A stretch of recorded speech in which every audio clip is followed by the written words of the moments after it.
Good morning. This is Rachel with Infused Meadow. And I told you yesterday when I did the onions that I would do a video today showing you the results of the onions that were done. So the first two trays, I chopped those up into dices. And then the next four trays, or I should say two onions into dices. You can hear them. And then the next four trays I did into the nice long slivers. So that's 4 onions in slivers, and then that's 2 onions in the little chunks. And it honestly, it does not matter how you want to do your onions. You cut them however you want.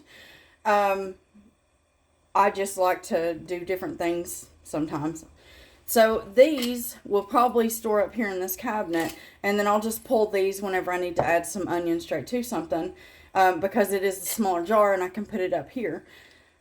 These I will probably just put into my little pantry over here, and then that way they're there whenever I run out of these. But now I do have a large container that I also put onions in, so whatever will fit in there will actually go in there first, and then whatever's left will come in here. And all you got to do is, like I told you yesterday, is for the next week I will give these jars a little shake, move them around just to make sure that I don't see anything sticking to the glass or the lid, and that we can still hear them.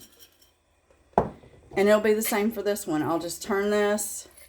So you want to leave some headspace, but you don't want to have a jar that's only got this much in it with this much headspace. That's a lot of air in there. And then that, all that air, even though you have your lid on, can still cause these to rehydrate. And you don't want that. So if you only do a small amount, make sure you have a small jar. And that's where those little jars from your store comes in handy. The little spice jars that you may have bought years ago. And still, you've kept the jar, or maybe it only has a little seasoning left, and you use the seasoning, wash the jar out, and you can use that, make sure it's good and dry.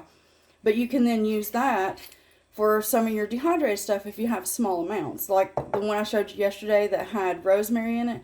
That's just a jar that I bought several years back. It had something in it. I don't remember what, but I've kept the jar because it's handy for, small things that I dehydrate. So once these are dry after a week, if I wanted to make my onion powder, all I do is put this into my blender, and then I pulse it for about 15 seconds, stop, 15 seconds, stop, and again about 15 seconds, and then I'll check it. And if it needs more, I'll do it again. The reason you don't just hold down on your blender is because as you're blending, those blades heat up. And as the blades heat up, that will cause these to not fully reconstitute, but you'll be adding a little bit of moisture back into these. So in the event that you have to blend for too long, you'll want to, once you get your powder made, you'll want to just put that back onto your dehydrator tray. I like to add a piece of parchment paper when I have to do that, and then you'll just spread your powder out, as long as you have a dehydrator that doesn't blow the powder everywhere, like mine doesn't. So then I'll just put that in there for about an hour, and then that's good and dried again, and I can put those into my containers. Now, with certain things that have a high natural sugar amount, onions are one, tomatoes, I like to add about a teaspoon for a full jar like this. I'll add anywhere between a half to 1 teaspoon of my arrowroot powder, and then you just shake that up, and that can just help with clumping.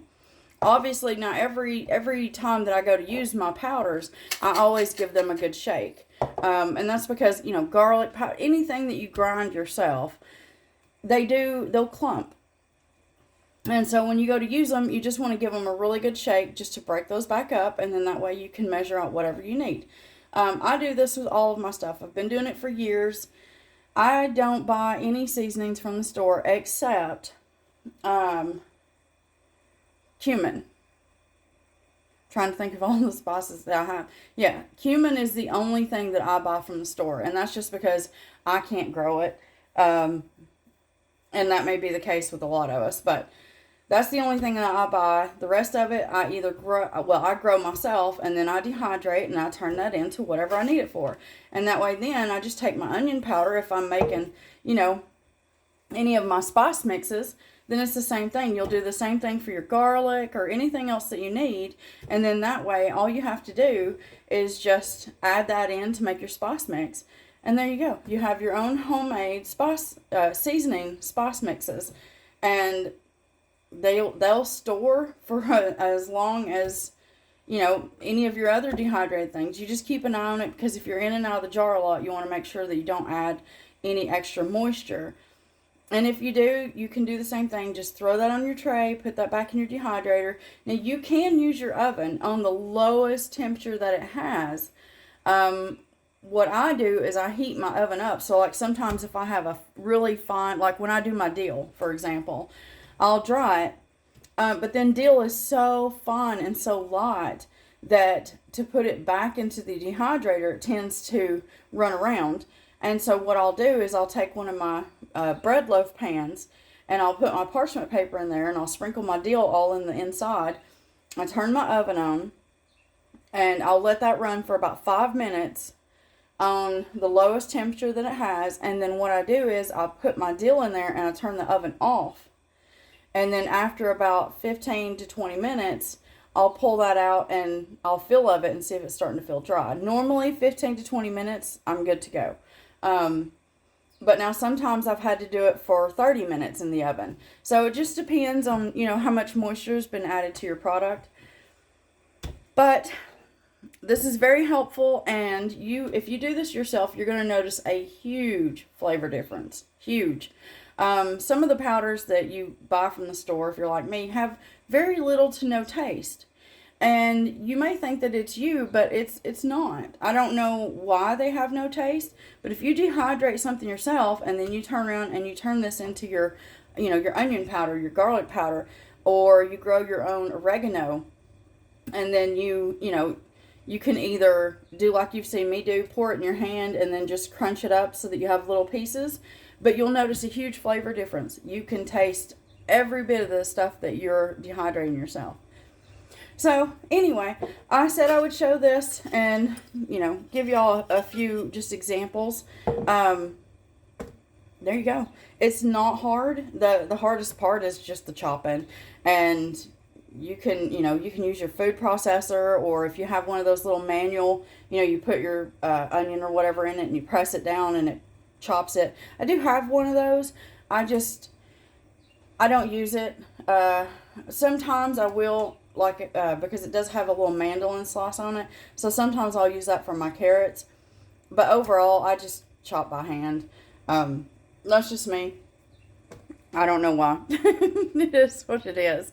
But anyway, I hope that this helps in some way, shape, or form.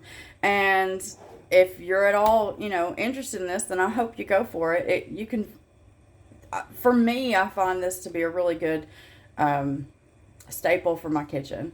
And I love the flavor that comes from everything that I grow. Or, like this, I bought these onions at the store because I've already used all of the onions that I grew in my garden last year. So, I just didn't grow enough to cover all the uses that I have for onions. But, you know, as we grow, we learn. And we learn, you know, if we have the space, we grow more. Or if we don't have the space, we grow what we can. And that's what it's all about. Growing, preserving, making things from scratch. And yeah, you know, that kind of thing. Anyway, I hope this helps. And I mean, it's not a recipe, so I hope you have yourself a wonderful day.